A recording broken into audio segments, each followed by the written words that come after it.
सभी बच्चों को वेरी गुड मॉर्निंग।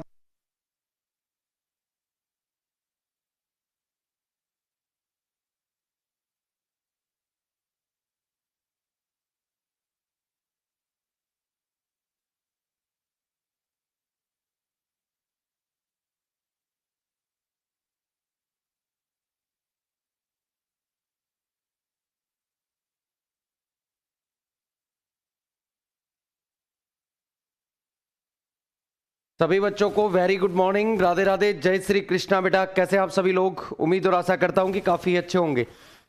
देखो, अपन ने लास्ट क्लास के अंदर डिस्कस किया था कि जो gradient of a scalar field है, यानी अदिश क्षेत्र की प्रवणता, जो मैंने आपको समझाई भी थी कि किस तरीके से स्केलर फंक्शन ऑपरेट होता है, उसके बाद हमें वेक्टर क्वांटिटी मिलती है।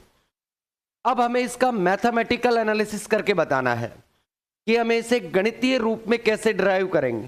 ठीक है, तो हेडिंग डाल दीजिए ऊपर ही ऊपर, गणितीय विश्लेषण।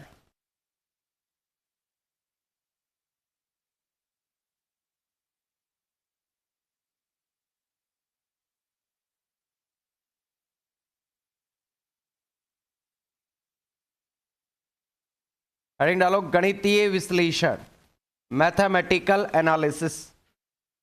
हेडिंग डाल दो मैथमेटिकल एनालिसिस, गणितीय विश्लेषण।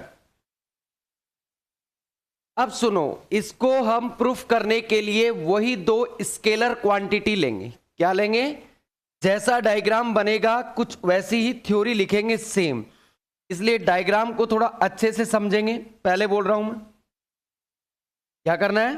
डायग्राम को थोड़ा अच्छा समझना है। तो हमें स्केलर फील्ड लेने हैं। ठीक है, देखो मैंने एग्जाम्पल में भी तुम्हें बताया था, सेम। और ये कार्टेशियन कोऑर्डिनेट सिस्टम के अंदर पढ़ेंगे, इसलिए इस वाली एक्सिस को हम क्या लेते हैं? हमेशा एक्स एच, यही लेते हैं।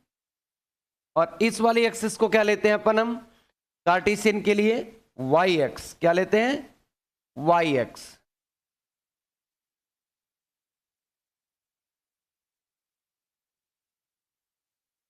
वाई एक्स, बात समझ में आई? देखो, जो थ्योरी लिखेंगे वही डायग्राम के अकॉर्डिंग लिखेंगे, पहले बोल रहा हूं। ठीक है, यहां पे अपने को क्या लेना है बेटा?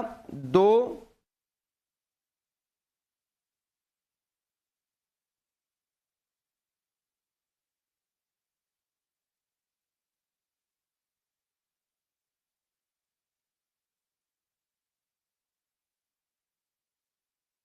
एक तो ये हो गया, ठीक है। एक सेम एज इट इज पृष्ठ इधर ले लेंगे अपन, ठीक है।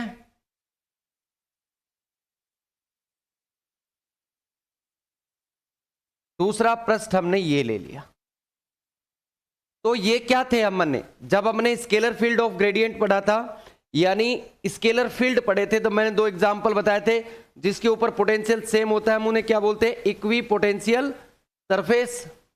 जिनके ऊपर विभव क्या होता है? समान, सभी पूरे पृष्ठ के ऊपर। तो हमने दो पृष्ठ लिए हैं। अब पृष्ठ लिए हैं तो मैंने पहले पृष्ठ का नामकरण कर दिया S1 और दूसरे पृष्ठ का नामकरण कर दिया S2। तो आप जब थ्योरी लिखोगे तो थ्योरी को रटना नहीं है। क्या लिए आपने? दो पृष्ठ, तो लिखोगे माना दो। और कौन से पृष्ठ हैं?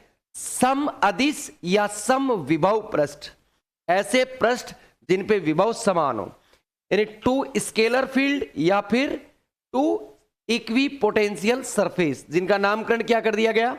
S1 और S2। इसके ऊपर एक पॉइंट P है। क्या? एक पॉइंट P। और इस पॉइंट P को यदि मैं कनेक्ट कर दूं ओरिजिन से, ये ओरिजिन है, तो आपको पता है बिंदु को ओरिजिन से मिलाने वाला सदिश क्या कहलाता है हमारा? किसी बिंदु को मूल बिंदु से, यानी किसी भी पॉइंट को ओरिजिन से कनेक्ट करने वाला वेक्टर क्या कहलाता है?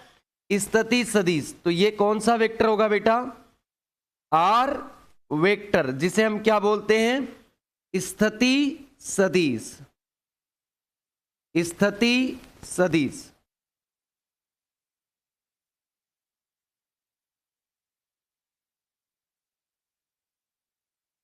स्थिति सदिश, पोजीशन वेक्टर। क्या बोलेंगे भाई इसको? कि भाई आपके पास एक क्या है, सापेक्ष लिया जाए तो वो क्या कहलाएगा, आपका स्थिति सदिश कहलाएगा, पोजीशन वेक्टर कहलाएगा। समझ गए मेरी बात, कोई दिक्कत वाली बात?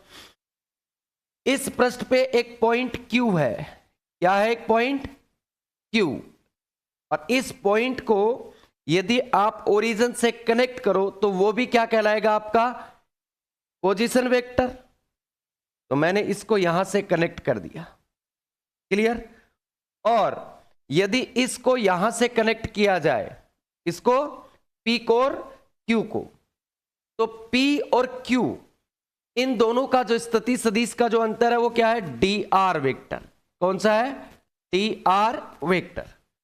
तो अब आप मुझे ये बता सकते हो क्या, यदि मैं इस तरीके से एरो लगा दूं यहां पे और यहां पे ऐसे, यहां से यहां गए और यहां से यहां गए, तो ये वाला स्थिति सदिश कितना होगा, बता सकते हो?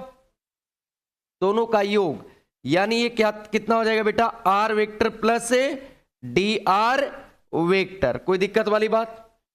मैंने इस पृष्ठ के ऊपर पोटेंशियल माना कि इस पोटेंशियल पे पोटेंशियल है फाई, और आपको पता है कि इससे इस पे जाओगे तो पोटेंशियल कुछ ना कुछ तो अलग होगा, और वो चेंज जो पोटेंशियल में हुआ है वो मैं मान लेता हूं कि फाई प्लस कितना है, डी फाई। यहां फाई पोटेंशियल को रिप्रेजेंट कर रहा है, इस बात का ध्यान रखना, ठीक।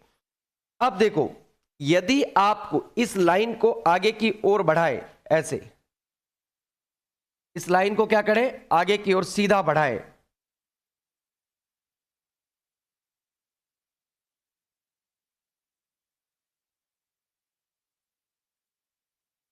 ठीक है, इस लाइन को ऊपर की ओर बढ़ाए और यहां पे पॉइंट क्या आएगा, आर। कौन सा पॉइंट आएगा, आर। यदि इस पॉइंट को मैं डायरेक्टली कनेक्ट कर दूं यहां से इस तरीके से, तुम्हें पता है कि ये क्या है, इसके ऊपर लंब, तो ये एंगल कितना होगा, कितना एंगल होगा, 90 डिग्री। कितना एंगल होगा, ध्यान पूर्वक समझना रहे पूरे डायग्राम को, 90 डिग्री। क्लियर है, यहां तक कोई दिक्कत वाली बात?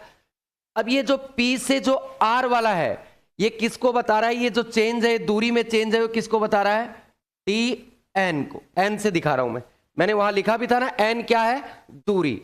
अब आपको पता है जैसे r लेते हो तो उसका यूनिट वेक्टर होता है r कैप, x लेते हो तो उसका यूनिट वेक्टर होता है x कैप या i cap. Same as it is, ये r लिया हुआ है तो इसका यूनिट, n लिया हुआ तो इसका यूनिट वेक्टर कितना होगा बेटा, n कैप। इसे हम क्या बोलते हैं अपन, एकांक सदिश, यूनिट वेक्टर। क्या बोलते हैं हम इसे, एकांक सदिश यानी यूनिट वेक्टर, यूनिट वेक्टर। बताओ कोई दिक्कत वाली बात, यहां तक किसी भी प्रकार की कोई दिक्कत हो तो बताओ, नहीं है?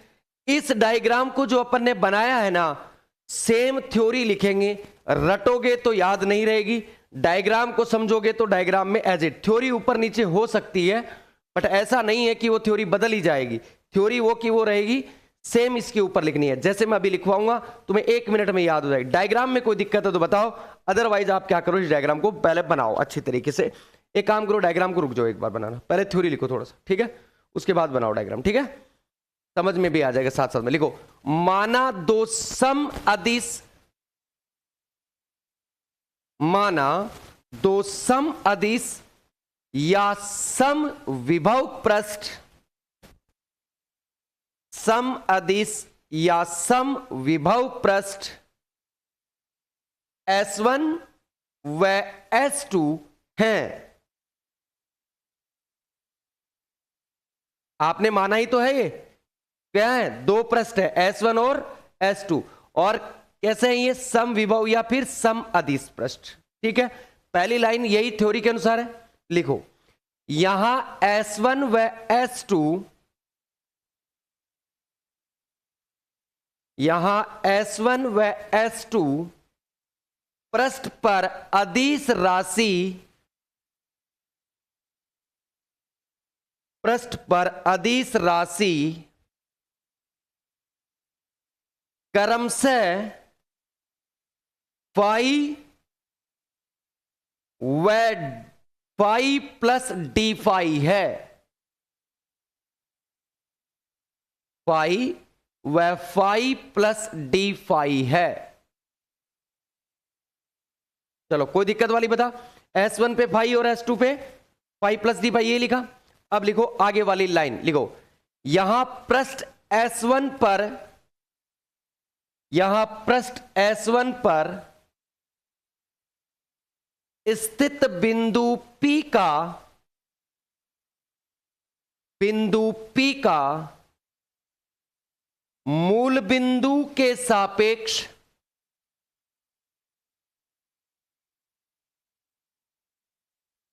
मूल बिंदु के सापेक्ष स्थिति सदिश, स्थिति सदिश आर वेक्टर है। लाइनों में चेंज नहीं होगा, आराम से मस्त लिखो, ठीक है। स्थिति सदिश आर वेक्टर है तथा पृष्ठ S2 पर स्थित बिंदु Q का, तथा पृष्ठ S2 पर स्थित बिंदु Q का मूल बिंदु के सापेक्ष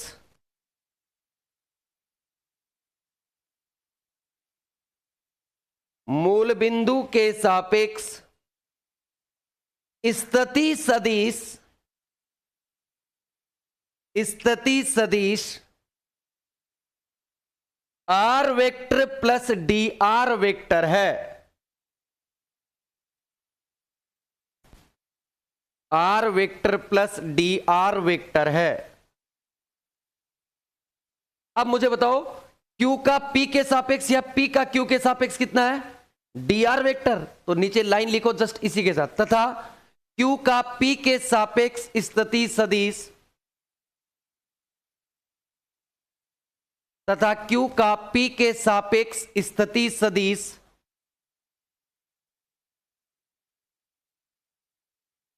तथा Q का P के सापेक्ष स्थिति सदिश डी आर वेक्टर है। डी आर वेक्टर है।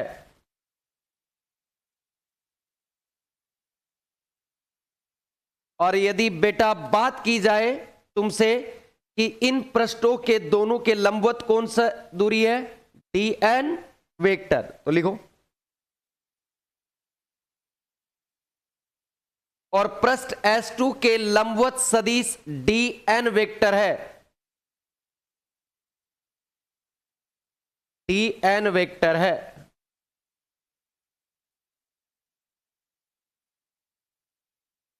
अब इसकी दिशा में एकांक सदिश कितना है? N cap. तो लिखो, इसकी दिशा में एकांक सदिश एन कैप है।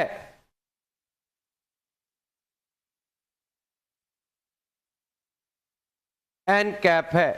एक काम करो बेटा, डायग्राम बनाओ, बताओ और कोई दिक्कत है तो। नहीं, इंग्लिश मीडियम वाला लिखो फटाफट, पहले थ्योरी, डायग्राम मत बनाना, पहले थ्योरी लिखो। सपोज S1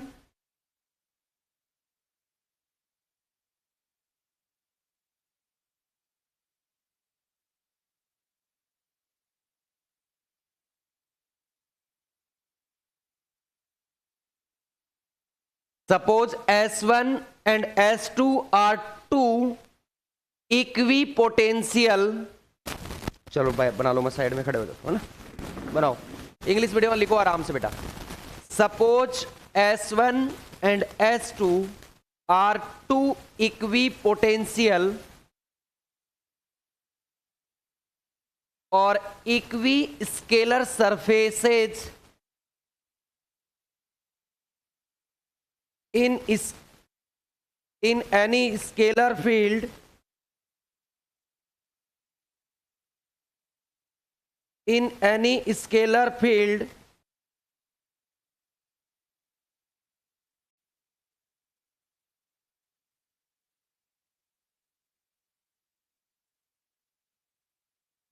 full stop लिखो। Here scalar quantity are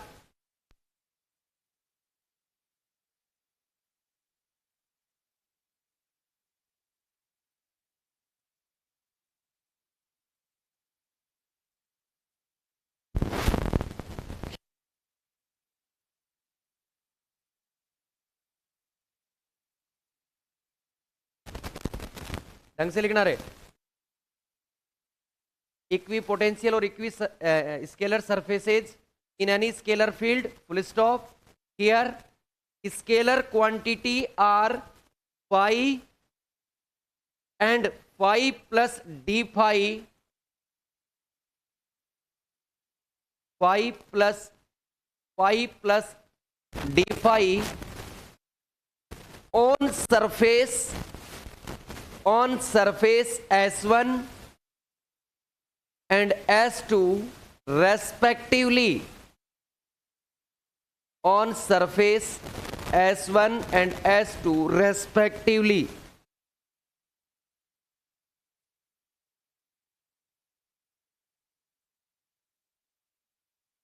Respectively. Full stop. Position vector of point P, position vector of point P which is present on surface S1, position vector of point P which is present on surface S1 is R vector, with respect to origin, दिक्कत है बेटा, with respect to origin,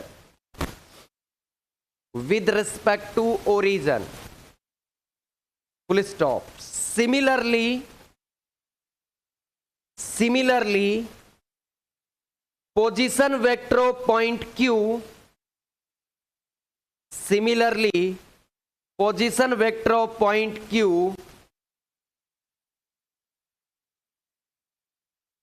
with respect to origin is R vector plus dr vector,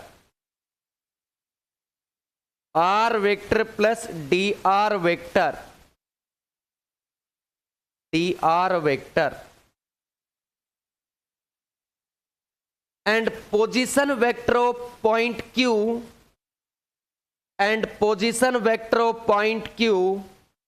with respect to point P, and position vector of point Q with respect to point P is dr vector,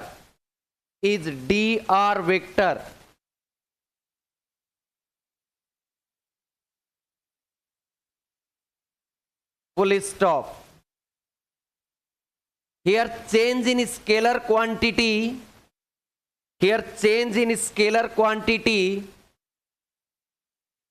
is d phi. Here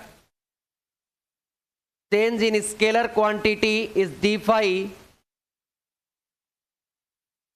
from S1 to S2,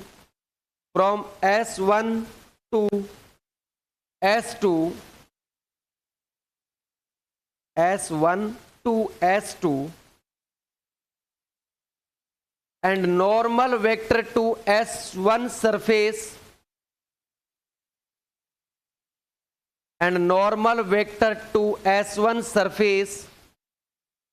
is dn vector, and normal vector to S1 surface is dn vector,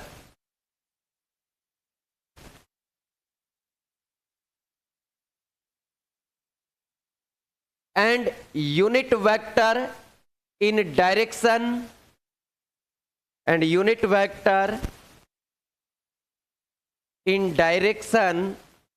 is n cap,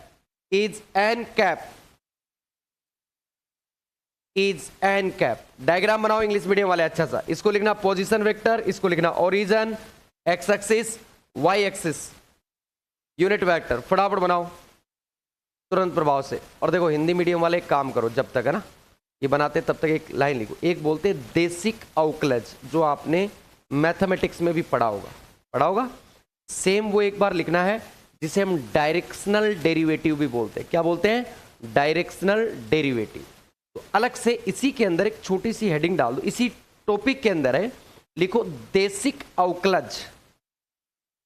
Desik अवकलज।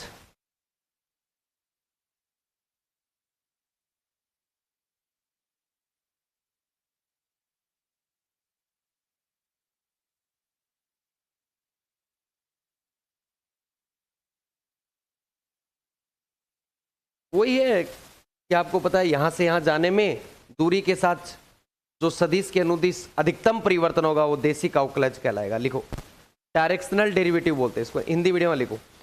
पृष्ठ S1 से S2 तक जाने पर, पृष्ठ S1 से S2 तक जाने पर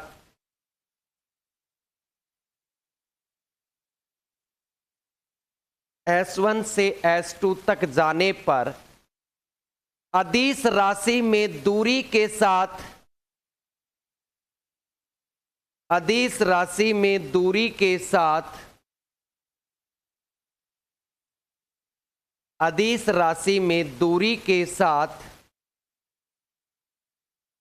किसी सदिश के अनुदिश,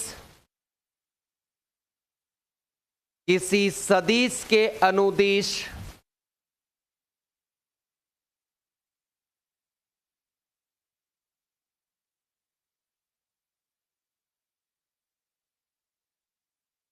सदिश के अनुदिश अधिकतम परिवर्तन, अधिकतम परिवर्तन,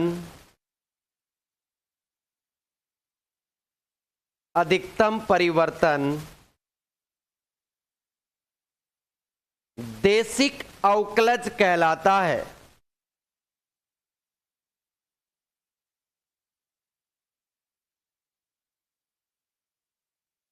अब मुझे एक चीज बता दो,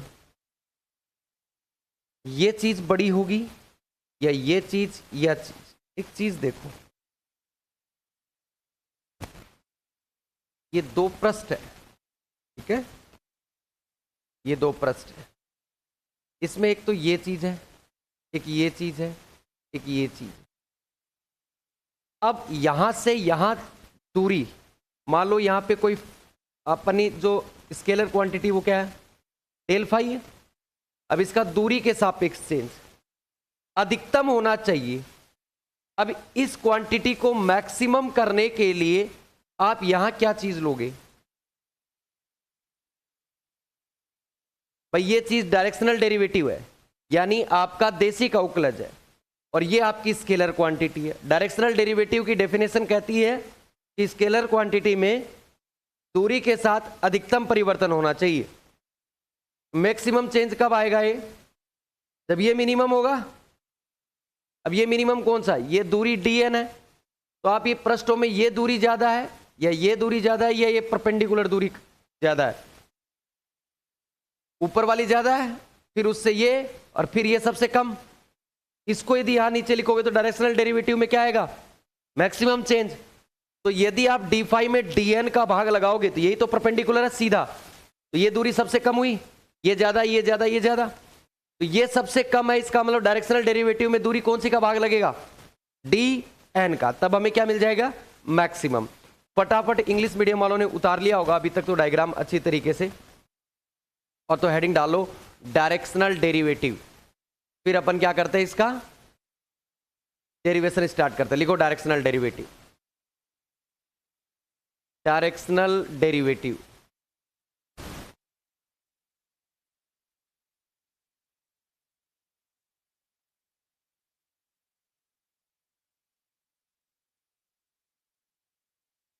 डायरेक्शनल डेरिवेटिव लिखो maximum change in scalar quantity, maximum change in scalar quantity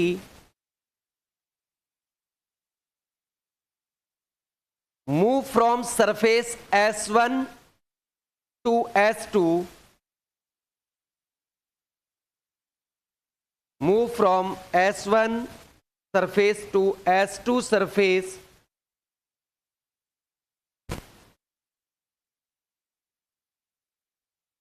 with respect to direction, with respect to distance, with respect to distance, with respect to distance, with respect to distance,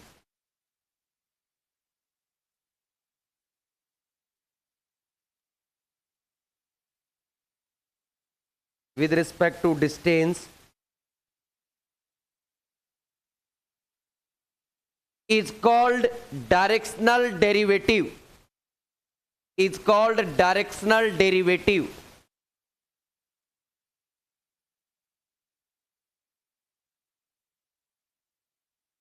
directional derivative.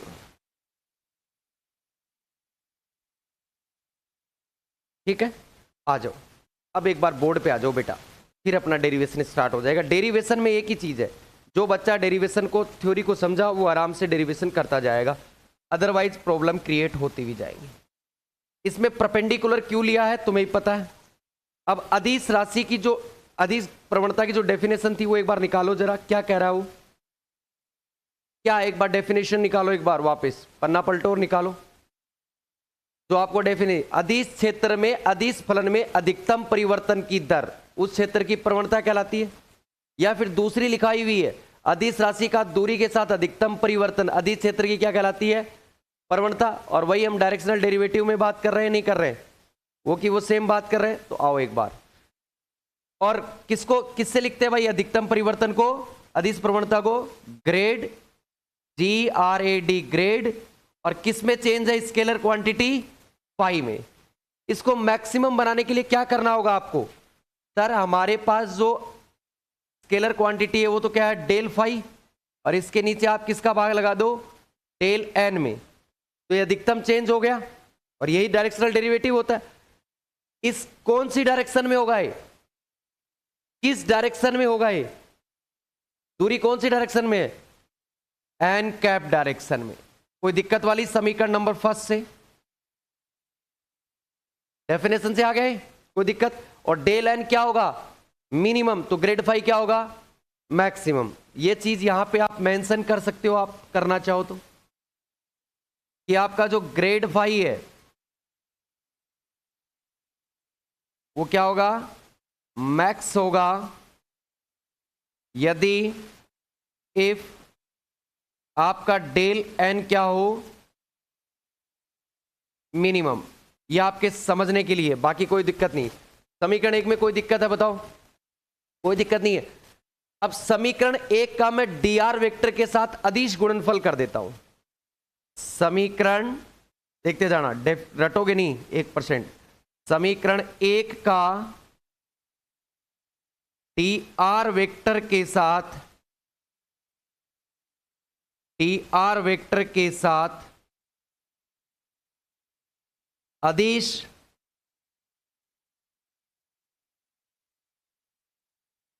गुणनफल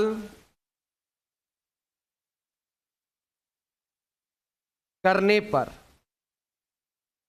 taking scalar product of equation number first with dr vector. समझ गए मेरी बात, लिखवाऊंगा English medium वालों को। यानी आपको क्या करना है, ग्रेड फाई का क्या करना है, dot product GRAD grad phi और dot dr vector, dot product कर दिया। दूसरी साइड करो, दूसरी साइड क्या चल रहा है बेटा, डेल फाई और डेल एन और एन कैप और डॉट dr वेक्टर। मैंने क्या लिख दिया इसको, dot product. Clear. Equation number 2, कोई दिक्कत वाली बात है तो बताओ यहां तक। अब इस समीकरण 2 के आधे वाले पार्ट को मैं सोल्व करता हूं। कैसे बेटा, देखो समीकरण नंबर 2 से फ्रॉम इक्वेशन नंबर 2, ठीक है, मैं इसको सोल्व कर देता हूं। देखो फ्रॉम इक्वेशन नंबर 2, और कैसे सोल्व करेंगे, दो वेक्टरों का डॉट प्रोडक्ट कैसे ओपन किया जाता है पहले ये बताओ। एन कैप है और डॉट dr वेक्टर है, इन दोनों का प्रोडक्ट ओपन करें तो कैसे करेंगे, एन कैप और डी आर, और साथ में क्या आएगा, कॉस थीटा। अब आपको पता है कि एन कैप यूनिट वेक्टर है और यूनिट वेक्टर का मैग्नीट्यूड ऑलवेज क्या होता है, एक। इसमें भी कोई घबराने वाली बात मुझे नहीं लगती है। तो आपको यहां से क्या पता चला कि सर यहां से हमें एक चीज पता चल गई कि एन कैप और डॉट डी आर वेक्टर को आप क्या लिख सकते हो, डी आर कॉस थीटा लिख सकते हो, नहीं लिख सकते। Equation number 3। अब इसको ज्योमेट्री बनाएंगे। अब ज्योमेट्री कैसे बनाएंगे, आओ ढंग से देखना। ये पॉइंट क्या है, P डायग्राम में ज्यामिति से मैं लिख देता हूं, फ्रॉम ज्योमेट्री से, ज्यामिति से, फ्रॉम ज्योमेट्री।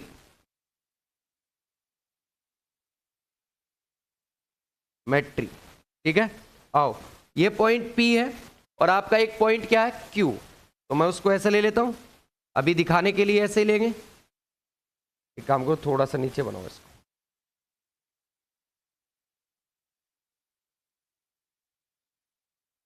देखो ये पॉइंट P और ये पॉइंट Q, इससे परपेंडिकुलर एक डला हुआ है, क्या आपका डला हुआ है, नहीं डला हुआ, अरे मैं बना रहा हूं, बस थोड़ा सा ध्यान से बनाना इसको। देखो पॉइंट P और पॉइंट Q, ये परपेंडिकुलर नहीं है पर आपको लग रहा होगा ऐसे परपेंडिकुलर, और दिखाना चाहो ना तो कुछ ऐसे दिखा दो फिर इसको, आप कंफ्यूज हो रहे हो तो, ठीक है, थोड़ा अलग दिखा दो, ठीक है। पॉइंट P, ठीक, और इसके ऊपर क्या है, ये पॉइंट, ये वाली कौन सा है, ये R है कि नहीं है। अब आपको लग नहीं रहा होगा पर ये एंगल क्या है, 90 डिग्री है आपका। कौन सा एंगल, ये R वाला क्या है, 90 डिग्री, इसलिए बनाने के तौर पे मैं वैसे बना रहा था, समझ गए होंगे। ये कितना है, dn, दूरी थी ना ये, इसको मैं क्या लिख दूंगा, मैग्नीट्यूड में, क्योंकि हमेशा आप जब काम में लोगे ज्योमेट्री में मैग्नीट्यूड काम में लोगे ना। इधर क्या था ये, dr वेक्टर का मैग्नीट्यूड, कुछ यही था। यहां से कोस थीटा की वैल्यू निकालो अब फटाफट। और ये एंगल कितना था रे, एंगल थीटा है एक एंगल, और किस किस के बिटवीन एंगल थीटा, एक बार डायग्राम चेक करो, निकालो डायग्राम। बनाया नहीं, दिखाया नहीं, दिखाया थीटा एंगल नहीं दिखाया ना। ये एंगल क्या है, थीटा, क्यों यही तो चेंज होगा धीरे धीरे धीरे करके, परपेंडिकुलर हो जाएगा 90, समझ गए मेरी बात। तो इसको थीटा दिखा लो। तो ये एंगल आपके P पे कितना बन रहा है भाई, थीटा। अब बताओ cos थीटा क्या होता है, A अपॉन K, यानी आधार अपॉन कर्ण, यानी बेस अपॉन हाइपोटेनस।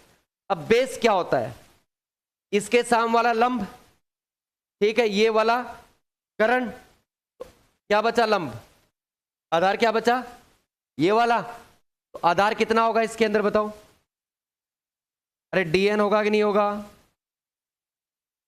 हाइपोटेनस कितना है, dr। बताओ, यहां तक ज्योमेट्री में किसी प्रकार की कोई दिक्कत है तो बताओ। या आप बोल सकते हो क्या है, pr, तो क्या है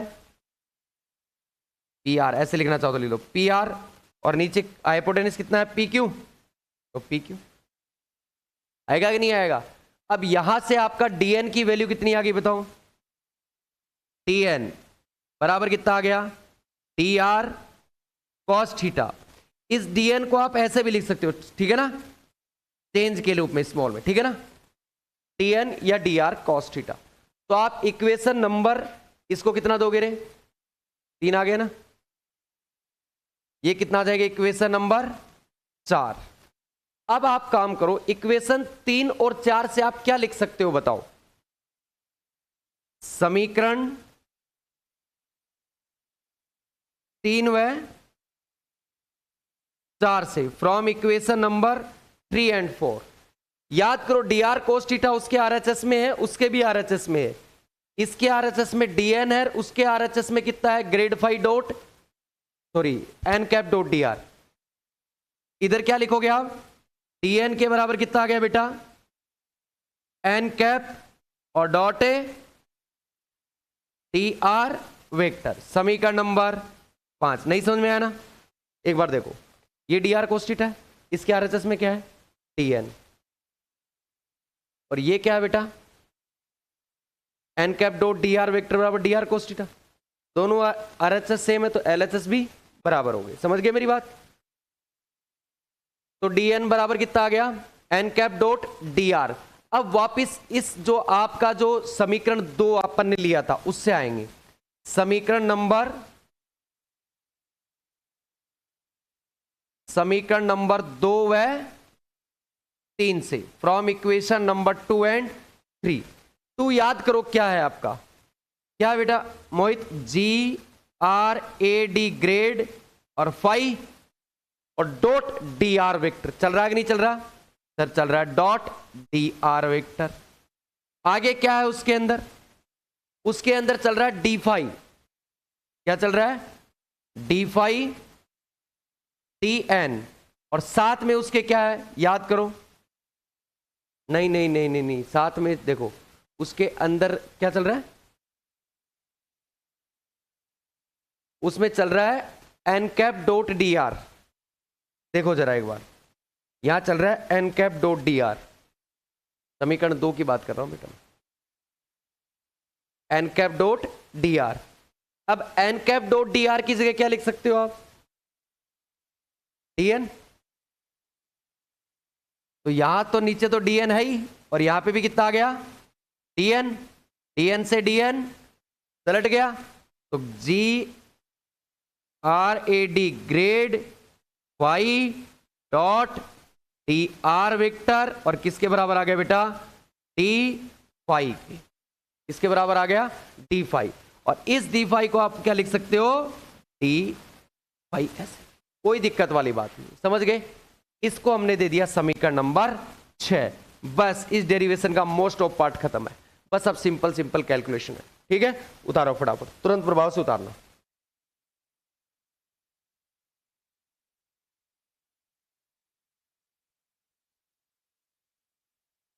लिखो यार, इंग्लिश मीडियम वाला लिख लेना, इस लाइन को पहले लिख लो तब बता देना मेरे को।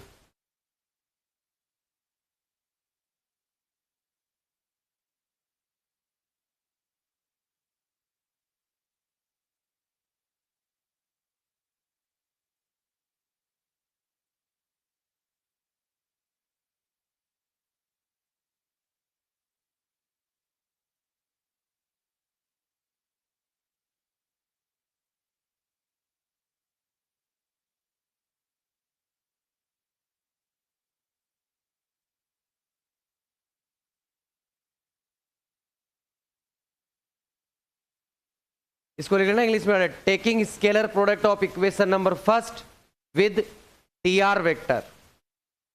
Taking scalar product of equation number first with D R vector.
कैसे हुए पेपर तेरा सेमेस्टर की काजल, सेमेस्टर नहीं है तेरे तो क्या है, एनुअल। बीएससी बीएड से है क्या तू? अरे तो तेरे को तो ऑप्टिक्स और पढ़नी है अभी। तूने मेरे को बताया नहीं कि तू तो बोल रही थी सेमेस्टर है। ठीक है, कल करते हैं अपन बात इस बारे में।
कर लिया सभी ने? अब एक काम करते हैं, देखो इससे आगे का डेरिवेशन करेंगे, कल की हो नहीं पाएगा बड़ा डेरिवेशन, ठीक है? कल और भी बच्चे आ जाएंगे ना तब। अब कंटिन्यू आप रेगुलर 7:15 बजे आओगे, ठीक है ना? 7:15 पे, ठीक है? एग्जैक्टली डेली आप 7:15 बजे, ठीक? आज के लिए राधे राधे, जय श्री कृष्ण।